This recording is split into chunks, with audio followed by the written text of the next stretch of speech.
This is Sara with Posh Pooch Designs, and today's video I'm going to be showing you how to make this dog snood.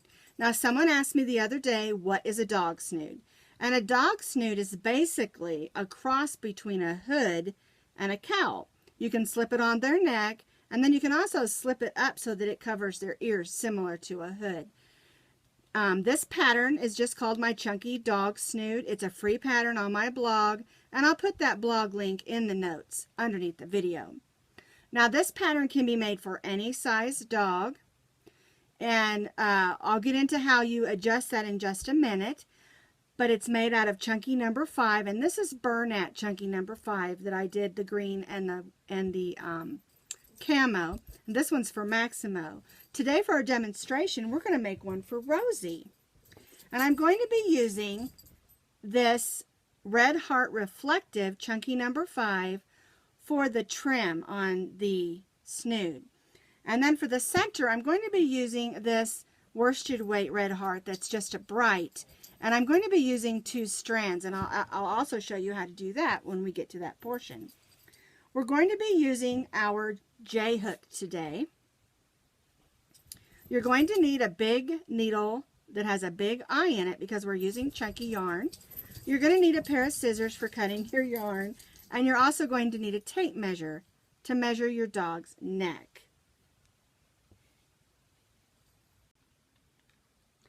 To measure your dog's neck, just loosely place the tape measure around their neck, and you can also go by their collar size.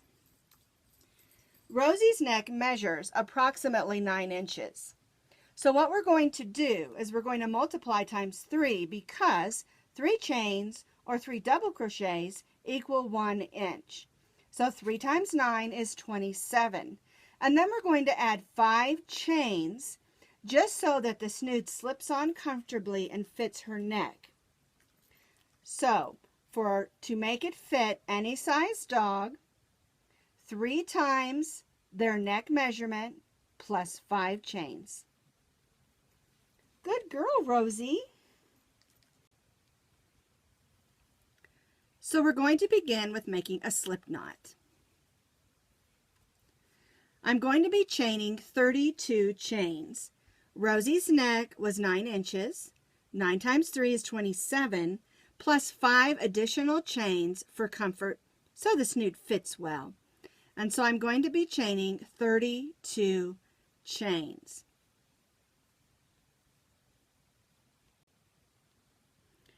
So I chained my 32 chains, and we're going to join our chain in a circle.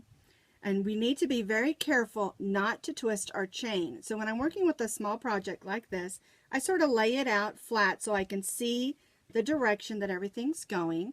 We're going to go in that first chain. There we go. And join with a slip stitch. And then we're going to chain 3. 1, 2, 3.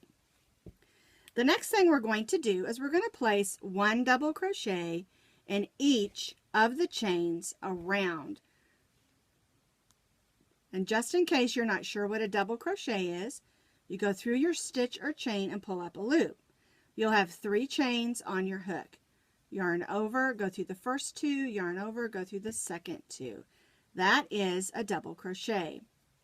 And this project, for the most part, is worked in double crochets.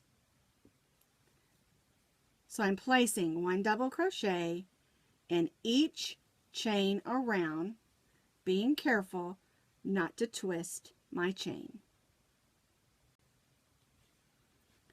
I placed 1 double crochet in each of my chains around, and now I'm going to join to the top of that chain 3 with a slip stitch. Oops, I missed it. There we go. All right. Now I'm going to chain 3. 1, 2, 3. And the next thing that we're going to do is we're going to do a row where we alternate a double crochet and a front post double crochet. Don't panic. I'll show it to you. It's really easy. Our chain 3 counts as our first double crochet. Now, the post of your stitches is the body of the stitch down here. Normally we put our stitches up here. but we're going to be going around the post. And so what we're going to do is we're going to yarn over just like we do with the double crochet. We're going to go around the double crochet post, yarn over and pull that loop up. And then we yarn over, go through the first two, yarn over, go through the second two. That's a front post stitch. Now we're just going to place a double crochet in the next stitch. There we go. And this is going to just form a ridge to give us a nice edge. So we're going to do another front post stitch. So here's our regular double crochet. And we're going to go around the next stitch. So yarn over, go around that double crochet post, pull up your loop, and then double crochet. And we're going to do this all the way around.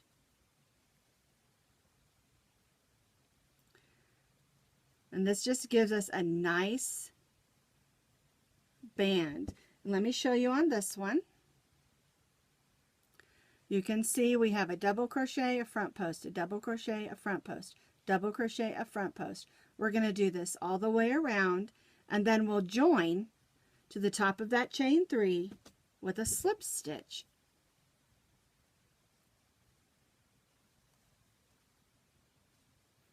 There's my double crochet. Now I'm going to go in the next stitch and make my front post stitch. And we'll do this, like I said, all the way around this row.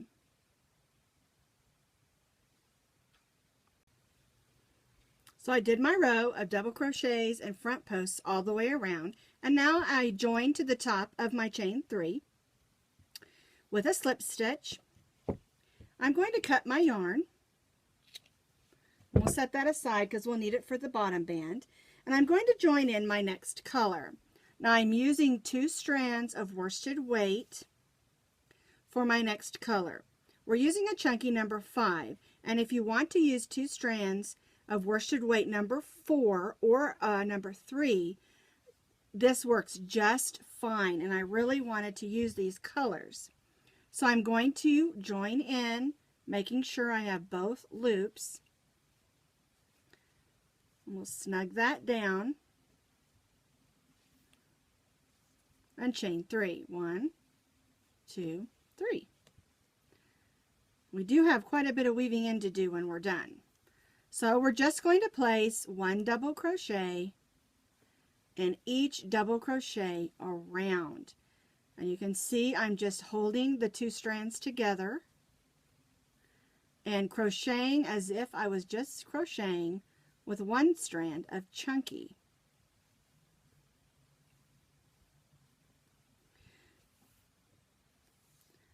A lot of times when working with 2 strands, I'll go like this and just make sure my next few stitches that there aren't any gaps or any droopiness to my yarns, so that they stay together nicely. And I really like the way this looks with the 2 strands.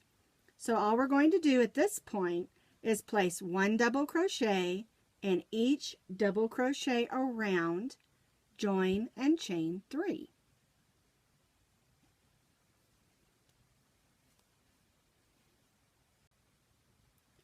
So I completed my 1 row double crochet around, join to the top of the chain 3.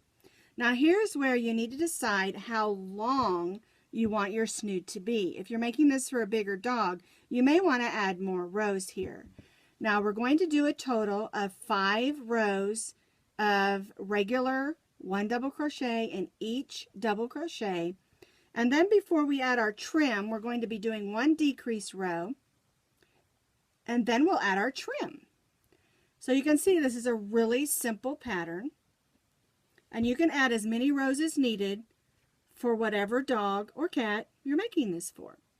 So I'm going to go ahead and add my 4 more rows of 1 double crochet in each double crochet. I did my 5 rows of double crochet, and I really like how the yarn looks with the pink, the dark pink there. This next row, we're going to be doing a decrease stitch every 5th stitch. And we're going to do this because we want it to kind of go down a little bit, like this one. This is our decrease row, so that it fits good, because we're going to slide it on, and the decrease row is where the head fits. So what we're going to do, we'll chain our typical 3, and then we'll double crochet in the next 3 stitches. 1, 2, 3. Now we're going to stitch the next 2 double crochets together. So we're going to yarn over, go in the next stitch and pull up a loop. Then we're going to go in the next stitch and pull up a loop. You'll have 4 loops on your hook. Yarn over and go through the first 3, then yarn over and go through the second 2. And what we've done is we've made 2 double crochets into 1. And we're going to repeat this all the way around. We're going to stitch 4 double crochets, 1 in the next 4 double crochets, 2, here's 3, and here's 4. So we stitched 4 double crochets, 1 in each of the next 4, and then we're going to stitch the next 2 together. So we're going to yarn over, go in that next stitch and pull up a loop. Go in the next stitch and pull up a loop. We're going to yarn over and go through the next 3, yarn over, go through the next 2. And we're going to do this all the way around our snood. And then we'll double crochet in those last few stitches and join to our chain 3. Now, you may have made your snood bigger or smaller, so the amount of decrease stitches is going to be different. And so you may end up with a few stitches at the end of your row where there aren't 4 together.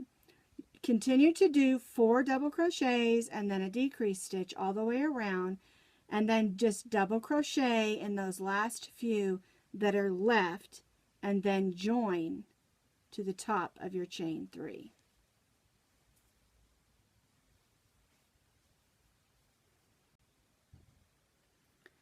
Now, if you are following the pattern exactly the way I'm doing mine, you'll end up with your double crochet decrease, and then you'll end up with 3 double crochets at the end. And so you'll just place 1 double crochet in each one of those double crochets. And like I said, if you added or subtracted stitches for your dog's neck measurement, you may end up with 1 or 2 or 3 and not always 4. And just put a double crochet in those last double crochets, join to the top of your chain 3. And now we're going to cut our yarn, and we're going to join back in our chunky yarn. Pull that a little bit, that was a long amount. Snug that down. And we're going to chain 3. 1, 2, 3. And now we're just going to place 1 double crochet in each double crochet with our trim color. 1 double crochet in each double crochet around our row, all the way around. Then we'll join to the top of our chain 3 like we usually do. 1 double crochet in each double crochet around for our top trim. And now we're going to do our chain 3 and then repeat what we did with our front post double crochet around here. We're going to do the same thing on this end. So our chain 3 counts as our first double crochet. We're going to yarn over, go around that post and do a double crochet, and then we'll double crochet in the next stitch. We're going to go around the post, make a double crochet, some yarn out here, and then double crochet in the next stitch. And we'll do this all the way around, just like we did on the other end, for a nice band.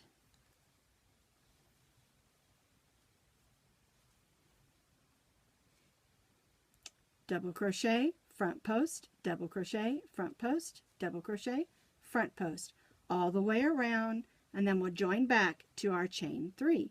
And then we'll tie off because we'll be done. I finished my last row, and now I want to weave in my ends. Now I already weaved in the ends on this end, I tidied them all up, but I wanted to show you how to do this side. And I'm going to turn this over. This is the wrong side out, and it's real important, especially working with chunky yarns, that you use your needle to weave in your ends. And what I do is I just go right back in, and with these big needles it's really difficult because it's really blunt, but you need to use that needle. It'll make it hold a lot better. And make sure you go 2 ways, like go 1 way, there we go, and go back the other, and that'll keep it from unraveling. And we'll clip that, and that's the way we'll do all of our ends, weaving them in with the needle. I used to use just my crochet hook, and I learned that, I mean, you can do that, but it just doesn't stay well. And especially with chunky yarns, they seem like they work their way out more than regular yarns. Now with my worsted weight, even though I use 2 strands, I'm going to do them together. And another thing to remember is when you're weaving in your ends, make sure you weave in the color that you're weaving in, because if I were to take this lighter color and weave in up there, it might show through. And the same thing with that dark pink. Go back the other way. It might show through down here. And so we just go back and forth and then clip that. And in case you were wondering where the top and the bottom is, you're going to have just a little bit more narrow of an edge on the top, and this is the area where their head is, and this is the area around their neck. So you can slip this on, and their head shows out on this end. This is a great little thing to have if you're going to take your dog outside and it's cold like it is here in Colorado. You can just put these by the front door, slip them on their head, their ears are going to stay warm, and they can go out and do their business. So this is my chunky dog Snood.